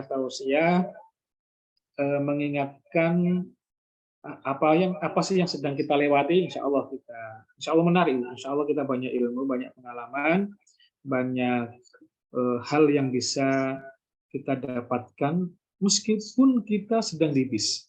Nah, jadi pengantar tidur. Dan terus istirahat. Nah, sampai di Madinah. Kita berarti sampai Madinah itu malam ya. Insya Allah malam ya. Nanti kita langsung ke Madinah, kita melaksanakan sholat. Nah, kita ziarah-ziarah itu insya Allah di hari esoknya lah ya. Atau nanti kita lihat jadwalnya. Jadi kita pastikan dan kita ingatkan kembali ya. Di Madinah itu ada makam Rasulullah SAW yang kubahnya hijau. Ada makam Abu Bakar Umar, ada makam bagi sahabat-sahabat Rasulullah Shallallahu Alaihi Wasallam. Nah, ke tempat-tempat bersejarah seperti Jabal Uhud. Nanti insya Allah banyak yang akan kita kunjungi di Madinah. Info tambahan. Di sana itu azan 6 kali setiap hari ya. Jadi sebelum subuh itu ada azan. Nah, itu setengah jam apa 1 jam ya sebelum subuh, kok lupa itu. Pokoknya bukan azan subuh. Jadi kalau di Jawa itu bahasa kita azan awal. Jam 3 itu azan tuh di Jawa itu. Allahu Akbar, Allahu Akbar. Nah, itu sebelum subuh. Allahu Akbar, Allahu Akbar. Nah, itu bangunin kita supaya sholat tahajud. Nah, itu di Mekah ternyata demikian, Masya Allah. Nah, kemudian sholatnya agak panjang. Tapi tenang, Bu. Yang baca imamnya ganteng-ganteng, bacaannya keren-keren. Jadi insya Allah sepanjang apapun kita akan menikmati. Kalau di Madinah, insya Allah kita ketemu Mahir Mu'akili. Alhamdulillahi Rabbil Alamin, Ar-Rahmanir Rahim, Maliki Yaumiddin. Nah, seperti itu tuh. Kalau di Mekah nanti kita ketemu Syekh Bandar Balilah. Bismillahirrahmanirrahim. Alhamdulillahi Rabbil Alamin, Ar-Rahmanir Rahim. Seperti itu tuh, Masya Allah. Jadi sepanjang apapun sholat, kita pasti akan menikmati, bahkan kurang panjang. Dan sebagai info tambahan, hampir setiap waktu selesai sholat fardu itu ada sholat jenazah. Jadi ada pengumuman itu, oh, pengumuman apa sih? Nah itu biasanya 99% pengumuman tentang sholat jenazah. Jadi nggak usah kaget, kita kalau mendapat pahala ya ikut aja. Nah, info tambahan terakhir ini tentang cuaca. Bulan Desember, Januari, Februari musim dingin. Ya, Januari, Desember, Januari, Februari musim dingin. Juli, Agustus itu musim panas, Maret, April sedang. Berarti kita masuk di yang pertama ya, 10 Februari itu masih dingin. Bapak-bapak, ibu-ibu, jangan lupa bawa jaket. Dingin banget itu pasti, terutama nanti ketika menginjakkan kaki di pelataran Ka'bah, apalagi nanti di Madinah, itu dingin. Kemudian biasanya bibir kita suka pecah-pecah. Kenapa suka pecah-pecah ya? Karena dingin itu. Nah, diusahakan bawa krim bibir itu ya supaya nggak sakit. Karena kalau sudah pecah itu sakit. Bawa yang perlu masker ya silakan, yang kaos kaki butuh kaos kaki, sarung tangan silakan. Yang jelas jaket jangan sampai ketinggalan. Saya kira itu untuk info cuaca. Jadi insya Allah 10 Februari itu masih musim dingin ya. Silakan ibu-ibu apa yang perlu disiapkan ketika musim dingin itu. Nah, bacaan yang wajib dihafal ada 3 ini. Yang pertama niat, labbaik Allahumma umrotan. Ini wajib hafal, Bu, Pak ya. Labbaik Allahumma umrotan. Insya Allah nanti saya share ini, saya ambil yang penting-penting nanti. Kemudian subhanallah walhamdulillah wala ilaha illallah Allahu akbar wala haula wala quwata illa billah. Kemudian doa Rabbana atina fid dunya hasanah wa fil akhirati hasanah wa qina adzabannar. Nah, ini insyaallah sudah hafal semua ini. Tinggal tambahan satu doang, labbaik Allahumma umrotan. Sama melambaikan tangan saat memulai tawaf, bismillahi Allahu akbar. Udah. Selain doa ini tidak wajib. Jadi Ustaz, saya belum hafal doa-doanya. Doa ini aja yang wajib Ibu hafal. Saya kira 99% sudah hafal semua ini ya. Nah, paling hafalkan yang nomor atas doang. Labbaik Allahumma umrotan. Itu pun insya Allah di pesawat nanti kita pandu supaya nggak lupa. Baik. Jadi jangan ada kekhawatiran nggak hafal doa-doa. Allah Maha Tahu. Justru doa berbahasa Indonesia yang kita panjatkan jika dirasa Bapak Ibu lebih khusyuk, pakai bahasa Indonesia. Kecuali ini saja. Alhamdulillah, semoga menjadi umroh yang makbulah. Nah, selama proses ini masih ada berapa hari? Tanggal 10, 8, 7 ya? 6 hari itu. Nah,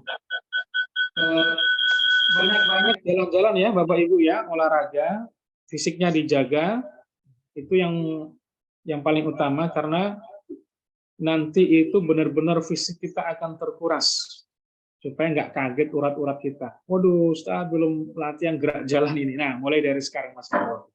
Demikian dari saya, bila ada pertanyaan atau barangkali Ustazah ada. Siap, terima kasih. Jazakallahu Ustaz.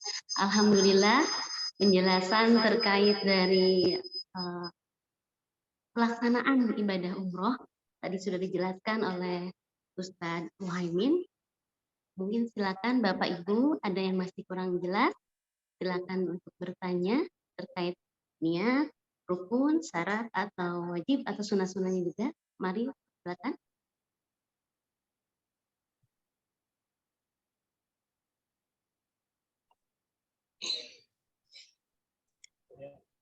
Udah tunggu kali. Ada sih yang mana?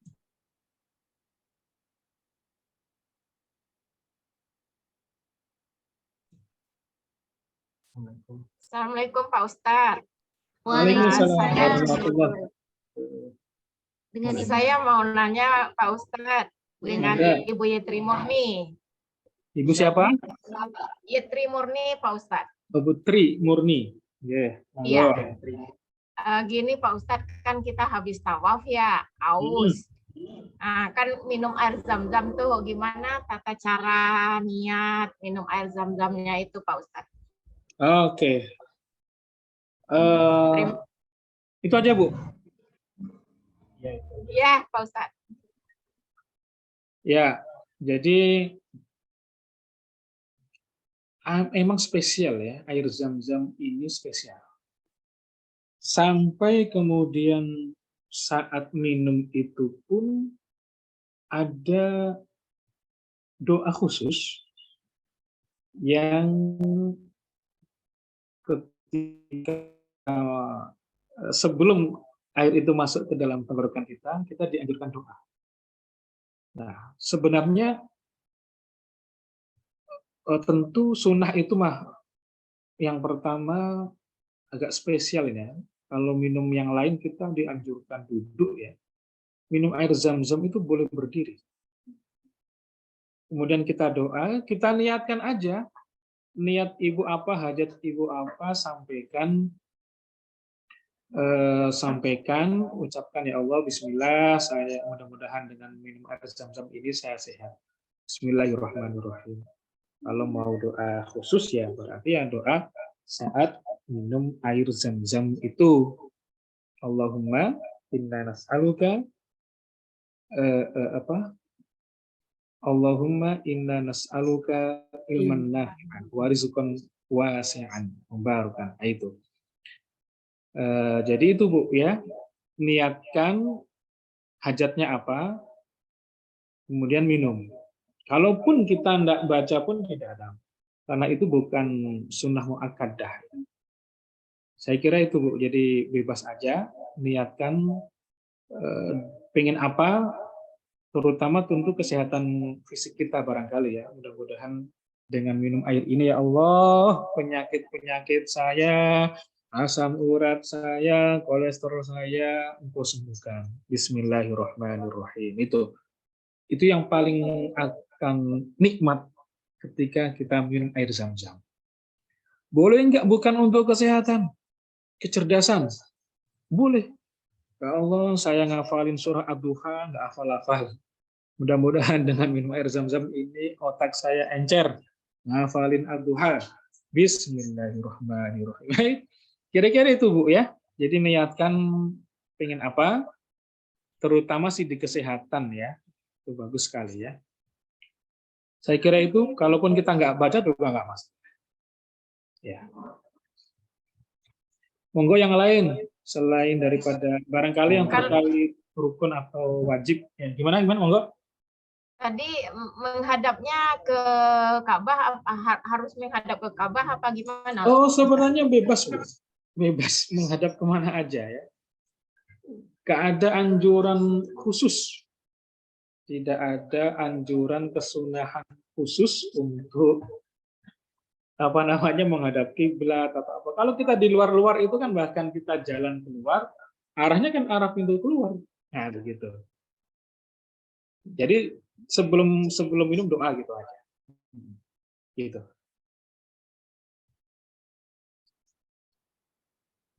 Makasih Ustadz. Oke, sama-sama Ibu. baik jamaah yang lainnya mungkin ada lagi yang masih kurang mengerti ya. Kalian info juga nanti pada saat kita jamaah tengah 10 itu dibimbing oleh dua pembimbing, Ustadz Ahmad Muhaimin dengan Ustazah Hajah Mariati. Alhamdulillah beliau juga hadir. Insya Allah nanti pada saat 9 Februari saat manasik beliau juga akan memberikan terkait bab-bab yang mengenai perempuan ya. Biasanya kalau perempuan itu seperti apa, pada saat haid juga nanti melaksanakan umrohnya seperti apa. Insya Allah nanti Ustazah yang akan memberikan pemaparannya. Tapi mungkin untuk di daring ini karena kurang afdol ya. Ini hanya untuk lebih memahami dan pemahaman kepada seluruh jamaah. Jadi sebelum nanti pada saat manasik sudah paham, sudah ada gambaran apa yang dipaparkan oleh tadi Ustadz. Baik, silakan Bapak Ibu, ada yang masih mau ditanyakan? Assalamualaikum Pak Ustadz. Waalaikumsalam warahmatullahi wabarakatuh. Mau tanya, saya ada Oke. Andi dari Brebes. Oh, enggak, monggo Pak Andi. Itu kalau mau naik pesawat, lebih baiknya pakai sepatu atau sandal Pak Ustadz? Iya, jadi diusahakan betul, insya Allah akan kita ingatkan, sudah pakai sandal. Sepatunya taruh di mana? Boleh di koper, ya, supaya nggak lupa. Karena ya lam Mekah itu masih 110 menit lah ya, kurang lebih Jeddah maaf. Ya, baru Jeddah ke Mekah 90 menit ya. Jadi pakai sandal saja ya. Seperti Pak Wahyu ya. Andi. Pak Andi maaf. Oke, pakai sandal. Pakai sandal. Sandal jepit nggak apa-apa ya Pak Ustadz ya? Pesawat Nggak apa-apa. Sandal jepit nggak apa-apa. Cuman begini, sandal itu kan akan kita pakai cukup lama ya. Cukup lama. Mulai dari pesawat sampai kemudian selesai tahallul nanti kita sudah nggak boleh ganti pakai sepatu tuh. Ya. Maka saya menganjurkan beli sandal yang agak awet. Khawatir talinya putus, bingung nanti nyari sandal gitu. Ya sebenarnya nyeker ya nggak apa-apa, cuman kan kasihan. Yang merek Eiger itu Pak Ustadz? Iya, yang model-model apa tadi itu Eiger apa gitu. Itu hanya agak awet. Yang jelas jari-jari dan tumitnya terbuka. Itu.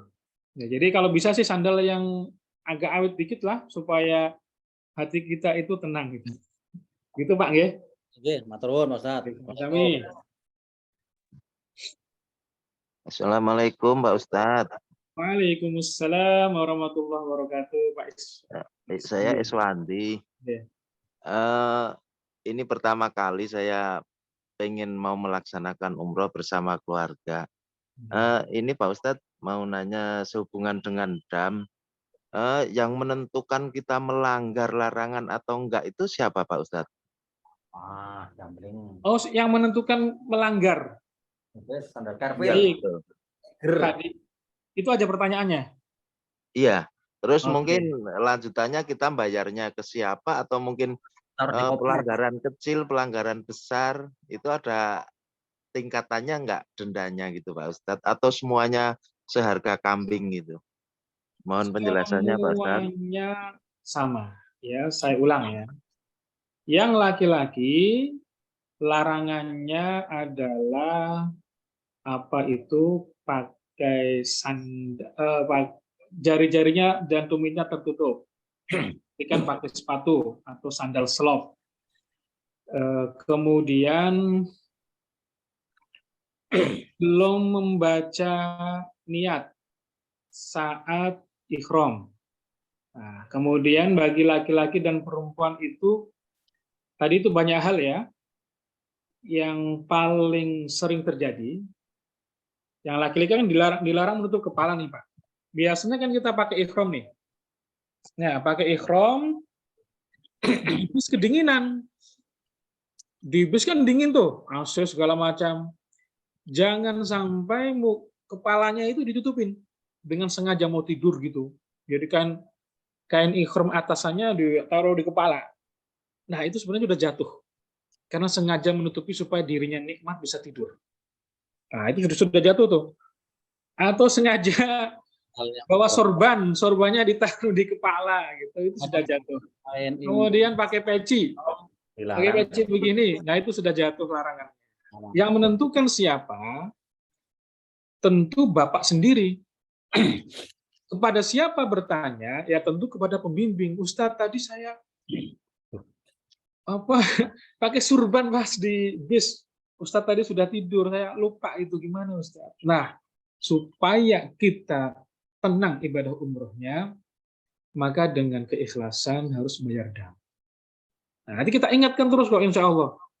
Kemudian yang kredit, yang sering banget itu pakai parfum, bukan parfum baju ya, parfum pembersih tangan, tisu basah, kemudian apa itu yang hand sanitizer ya, hand sanitizer. Jadi kalau nanti di bis dapat nasi kotak, saya ingatkan, yang ada tisu basah, buang dulu tisunya. Nggak usah bawa tisu basah. Ya, nggak usah. Itu kan nggak, biasanya terkadang dapat nasi kotak, di dalamnya itu ada tisu basah. Nah, tisu basah itu jangan dipakai. Nanti insya Allah kita ingatkan. Kadang juga sampai hotel. Sampai hotel, dapat kunci, masuk kamar, cuci tangan, pakai sabun, itu sudah jatuh. Sisanya tadi itu kan nikahkan, minang. Insya Allah enggak kalau itu ya. Nah, yang mungkin juga berkata-kata kotor itu, menggunjing. Itu kemarin kamu dengar nggak putusannya Verdi Sambo itu diputus bebas bersyarat. Ya misalnya, itu nggak perlu. Kita nggak ada urusan dengan manusia lain. Kita mau menghadap Allah. Jadi gitu Pak. Nah bayarnya ke siapa? Serahkan kepada kami pembimbing. Kami yang akan menyetorkan insya Allah. Apakah semuanya sama? Pelanggaran menggunjing, pelanggaran lupa pakai tutup tadi itu jatuhnya sama. Jatuhnya sama. Ya. Maka insya Allah terus selalu akan kita ingatkan, saling mengingatkan. Saya kira gitu Pak Nggih. Nggak batal kayak Muhaimin. Salam. Ada yang nggak batal kayak Muhaimin baunya.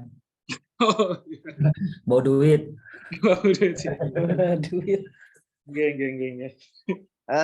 Sedikit lagi Pak Ustadz. Ya, monggo. Saya kan mengajak ibu orang tua yang mungkin sekitar umur 80 tahun. Gimana dengan menggaruk kepala yang gatal terus rambutnya rontok itu Ustadz? Apakah itu termasuk pelanggaran atau gimana? Nah, begini, maka tadi itu kan sebelum kita benar-benar niat ihram, itu kan ada sunnah. Sunnah membersihkan diri, diantaranya kan keramas. Jadi sebelum kita menjatuhkan niat tadi yang di lam-lam itu Pak ya, kalau mandi di pesawat agak sulit. Mandinya di Hotel City ini benar-benar berusaha ya, itu dulu. Yang kedua, ketika gatal bagaimana? Jangan terlalu osro, bahasa Jawa Timur itu. Oh, begini kan biasa aja. Insya Allah sih nggak rontok. Tapi kalau nggak bisa aman tanpa digaruk ya nggak usah digaruk. Tapi kalau digaruk, usahakan dengan pelan saja. Toh ketika jatuh, insya Allah itu tidak bagian daripada sengaja. Yang diminta untuk membayar dam itu adalah ketika kita lakukan dengan sengaja. Begitu. Tapi kalau memang benar-benar gatel, nggak bisa dihindari ya, tadi itu berusaha pelan-pelan aja. Jangan sampai berlebihan. Demikian nggih Pak Iswandi. Nggih, matur nuwun Pak. Assalamualaikum. Waalaikumsalam. Warahmatullahi wabarakatuh. Mungkin ibu-ibunya silakan boleh bertanya langsung sama Ustazah Hajah Mariati. Di sini boleh silakan untuk Bapak perempuan. Ustadz, mau nanya lagi saya, Yetri Murni, Pak Ustadz. Silakan. Iya gini Pak Ustadz, ya kan kita tawaf nih. Jadi ketika di putaran ketiga, kita pengen BAB, mau ke toilet apa ke WC gitu. Terus kita minta tolong temanin ke siapa Pak Ustadz? Kan Pak Ustadz lagi membimbing.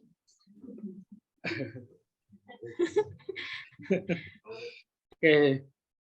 Monggo barangkali Ustazah Mariati mau menambahkan terlebih Ya, dahulu. silakan saja. Monggo. Ibu, kita itu punya tim ya dalam membimbing Bapak Ibu. Saya tidak sendirian. Saya dibantu Ustazah Mariati dan nanti di sana juga ada mutawif ya, ada mutawif. Maka memang sebelum kita memulai tawaf, benar-benar akan kita ingat yang belum putus siapa, yang ingin ke belakang siapa, gitu kan? Diusahakan betul selesai sebelum masuk ke pelataran Ka'bah. Adapun ketika di tengah jalan kemudian memang nggak bisa ditahan, benar-benar nggak bisa ditahan, otomatis kan batal. Batal kan harus memulai tawaf. Nah, Ibu jangan khawatir, komunikasikan saja dengan kami baik-baik. Insya Allah akan ditemani mutawif atau bisa ditemani Ustadzah Mariati nanti. Dan begitu Ibu selesai ke belakang kembali, ya otomatis memulai tawaf. Tapi kan ada temannya, Ibu tidak sendirian. Nah, jadi begitu, Insya Allah kita bikin hati Bapak Ibu itu nyaman, tenang gitu. Jadi kita nggak sendirian, kita ada tim. Begitu ya, Ibu ya. Ya, assalamualaikum. Bermonggo saja. Ya, assalamualaikum warahmatullahi wabarakatuh. Waalaikumsalam warahmatullahi. Ya, perkenalkan nama saya Mariati. Insya Allah nanti saya juga mendampingi para Duyufur Rahman semua, Bapak Ibu sekalian, yang memang insya Allah di sini pembimbing khusus utama kita adalah Bapak Ustadz Kiai Haji Muhaimin, yang saya nanti akan mendampingi yang bersama ibu-ibu sekalian, terutama saya akan mendampingi ibu-ibu. Jadi jangan khawatir, insya Allah nanti ibu-ibu kalau ada keluhan seperti haidnya, ataukah ingin mengenai wudhunya, kemudian auratnya, itu bisa langsung ke saya. Jadi kalau segan kan atau malu atau gimana ya, kalau langsung ke Ustadz Muhaimin, ibu-ibu sekalian bisa ke saya gitu. Jadi kalau misalnya ada yang seperti mau wudhunya batal, mau wudhu lagi, atau yang seperti tadi Ibu Yeti bilang, itu nanti disampaikan saja. Memang kalau bisa sebelum kita mengadakan umroh itu, kita kan nanti insya Allah juga setelah dari kita dari Jeddah ke Mekah, kemudian kita, ibu-ibu sekalian atau bapak ibu semua jamaah itu kan bisa juga ke kamar mandi yang kalau ingin berwudu lagi atau apa gitu, sambil dengan menjaga niat kita di awal jangan sampai ihram melanggar larangan-larangan ihram itu gitu, Bapak Ibu. Mungkin itu yang dari saya, Teh Ai, Kiai. Mungkin Ustadz boleh ada mohon penjelasannya nih Ustadz. Tadi nyambung yang pertanyaan Pak Iswandi ya. Kan kalau kita melanggar itu ada pembayaran dam nih Ustadz. Yeah. Nah, jadi misalnya seperti tadi kalau misalnya pelanggaran larangannya itu ringan, itu kira-kira berapa real? Kalau berat berapa real? Mungkin mohon penjelasannya kali Ustadz. Iya, saya izin nih. Makasih TAI. Itu kan dam itu kan seharga 1 ekor kambing ya. Nah, 1 ekor kambing ini saya belum cek ini. Sekarang pastinya berapa? Saya belum komunikasi. Kalau tahun-tahun dulu sih,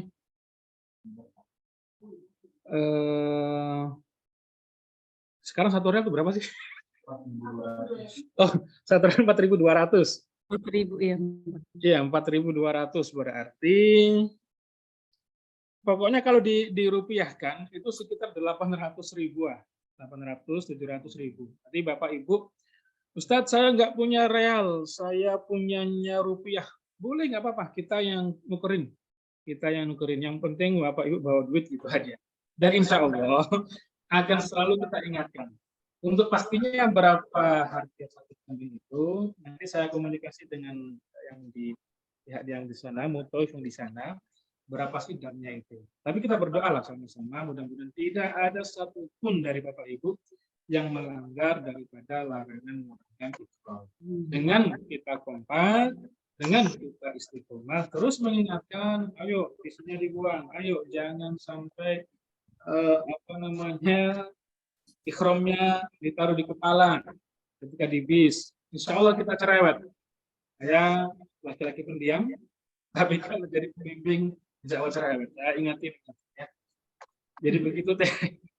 Mohon maaf mungkin begini Ustadz maksudnya. Maksudnya pertanyaan saya seperti ini, dam itu ya. Kalau laki-laki misalnya kelupaan memakai sandal yang tertutup, berarti kan itu pelanggarannya ringan. Nah, apakah memang bisa makan? Mungkin tidak kan 1 ekor kambing, Ustaz, mohon maaf ya maksudnya tuh. Jadi kalau yang ringan itu misalnya, jadi kan kayak tadi ibu-ibu lupa pakai hand sanitizer atau tisu harum. Nah itu mungkin kira-kira berapa real gitu maksudnya Ustaz, tidak kambing semua mungkin kan maksudnya. Iya. Makasih Teh Ayu. Pada prinsipnya, semua larangan ihram itu mempunyai nilai bobot yang sama.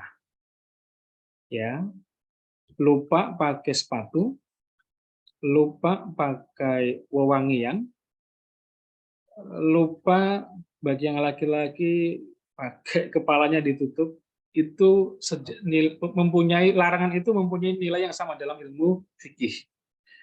Hanya saja nanti yang membedakan, Ustadz, tapi kan saya nggak sengaja. Ustadz, saya benar-benar nggak sengaja, lupa banget, lupa bener. Kalau lupa mau diapain? Maka tidak jatuh itu. Tetapi bagi yang punya niat benar-benar tidak punya masalah pada saat sudah mengenakan ihram dan pengen umurnya itu Allah terima, supaya perjalanan setelahnya itu diberikan kemudahan-kemudahan, ya tidak apa-apa juga, Ustadz, saya tadi lupa pakai wewangian, tapi dengan niat saya mau mengganti, ya nggak apa-apa.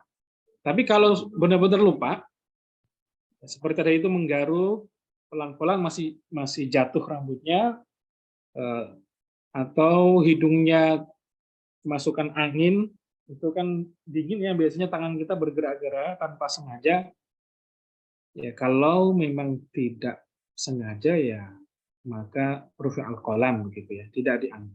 Tapi kalau benar-benar menjaga kehati-hatian itu supaya Allah benar-benar menerima ibadah umroh kita, maka sebaiknya membayar dam. Jadi sekali lagi kita berharap itu tidak terjadi karena kita selalu mengingatkan. Insya Allah saya cerewet, mungkin Ustazah Mariati juga akan terus mengingatkan ibu-ibu. Saya kira demikian prinsipnya, Teh Ai.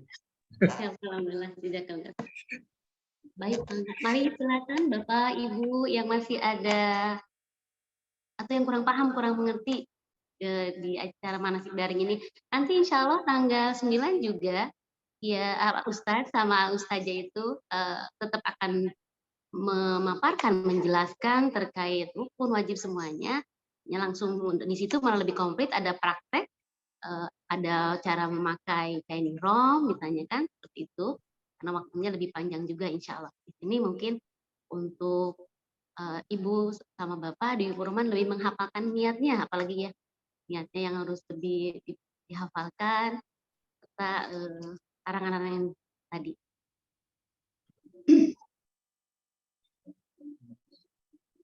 Pasti ada Bapak Ibu yang mau bertanya?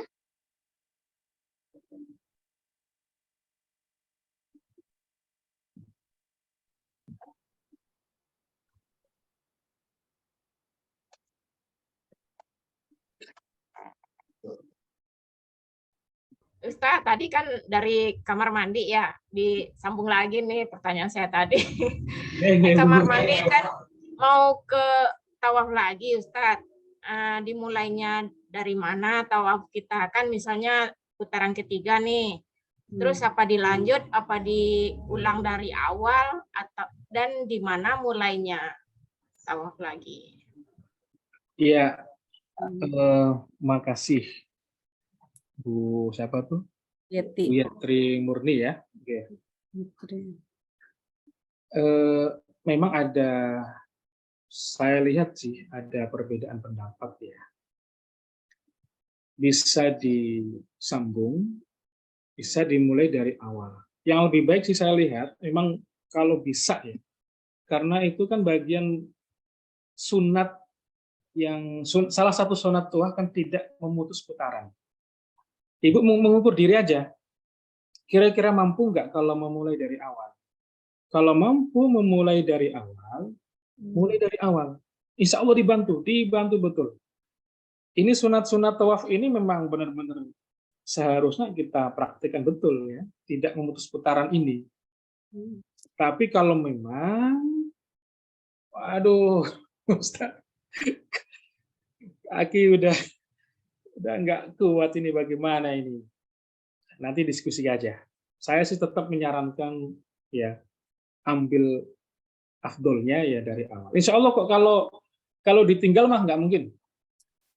Ibu akan diantar betul sama Mutaif sama tim kita, Mas Sada Mariati. Begitu kita selesai nanti kita janjian, kita tunggu di sebelah sini. Seperti itu, Bu. Ya.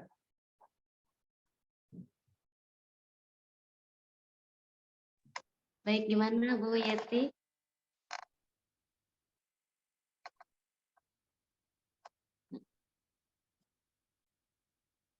Mulai awal dari apa? Dari bagian mana Ustadz tadi tuh? Kita mulai laginya. Tawaf. Yang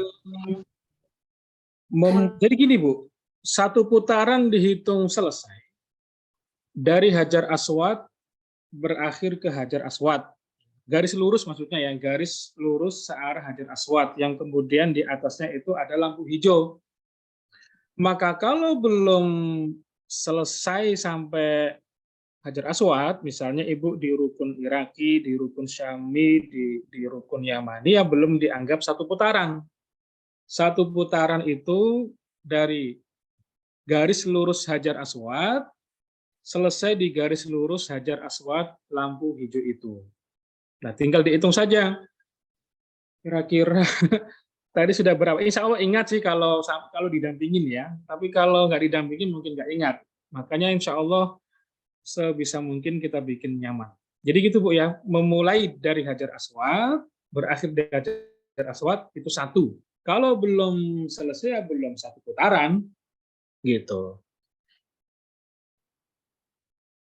Jadi nanti dimulainya di mana? Ya dari Hajar Aswad lagi, garis lurus Hajar Aswad lagi. Gitu Ibu Yetri. Yeah. Masih banyak Ustadz. Yeah, sami-sami. Paham Ustadz.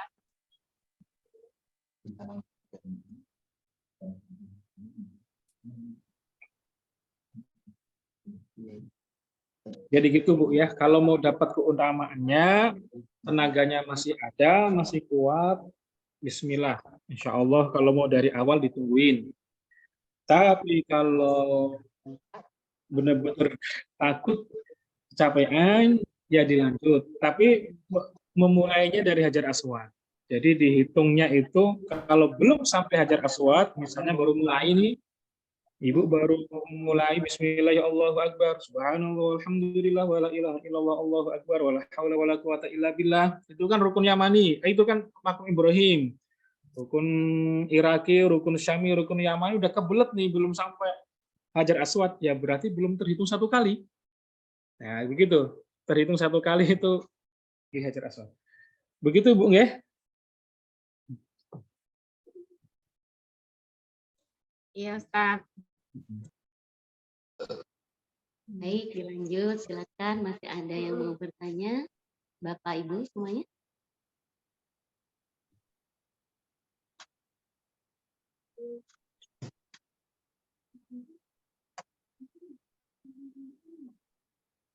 Apakah sudah cukup?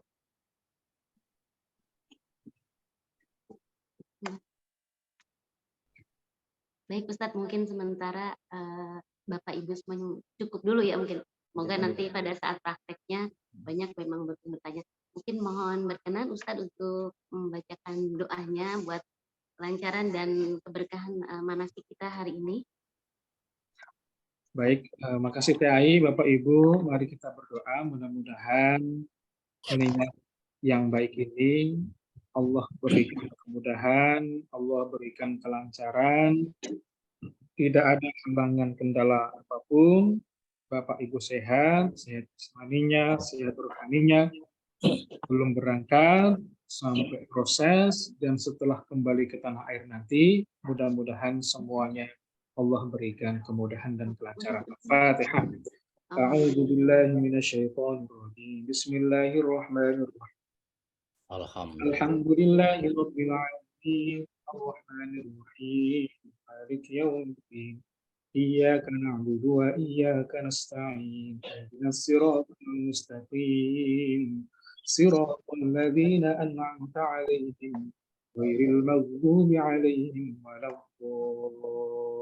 الضالين آمين. استغفر الله الذين استغفر الله الذين استغفر الله العظيم.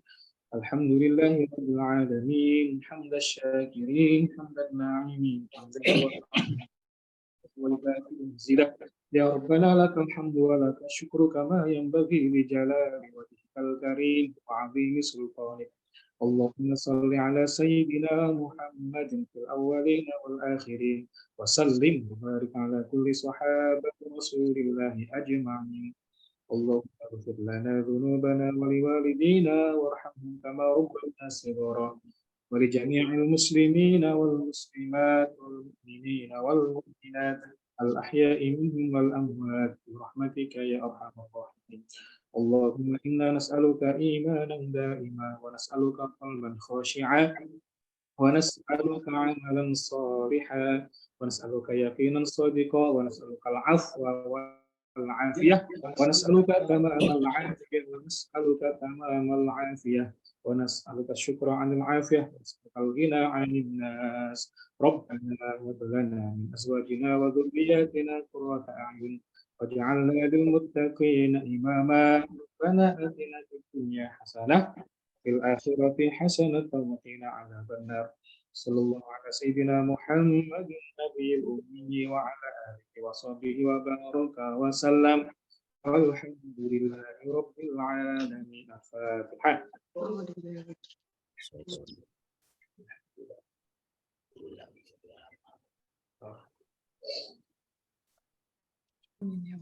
Alhamdulillahirrabbilalamin. Acara manasik daring hari ini sudah selesai. Terima kasih kami ucapkan kepada Ustazah Tarmizi yang sudah hadir, Ustazah Mariati, Ibu Siti Sudiani, Pak Andi Arsan, Ibu Surtini, Ibu Yerti Murni, Ibu Sriyanti, Bapak Iswandi dan keluarga, Ibu Erika, Pak Sugian dan keluarga, Pak Riot Tirta, lalu Pak Kevin Aldi, Pak Ibu Eli, lalu Pak Muhtadin beserta Ibu Tribayu dan Ibu Nurhaniah serta Ustadz Muhammad. Terima kasih banyak. Jazakumullah khairan. Saya sebagai pembicara Ai mohon maaf. Saya tutup dengan ada anak berbaju putih. Cukup sekian dari saya dan ucapkan terima kasih. Wassalamualaikum warahmatullahi wabarakatuh. Waalaikumsalam. Warahmatullahi wabarakatuh. Terima kasih ya Ustaz.